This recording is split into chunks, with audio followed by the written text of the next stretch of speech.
taklif kiritish uchun eng avvalo openbudget.uz sayti orqali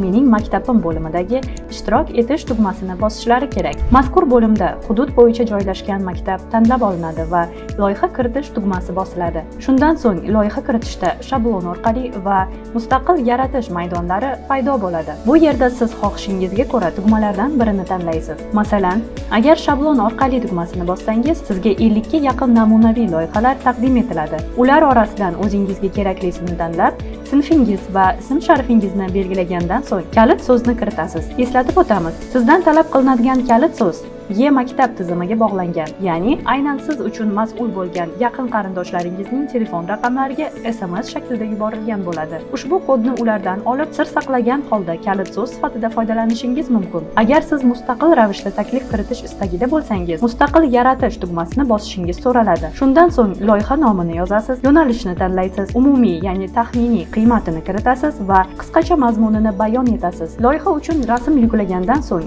loyiha kiritish tugmasini bosib, sinfingiz va ism-sharifingizni belgilab, kalit so'zni kiritib, tasdiqlash tugmasini bosasiz. Ushbu jarayonlarda faol bo'ling. O'z maktabingiz uchun tashabbus ko'rsating. Imkoniyatni qo'ldan boy bermang.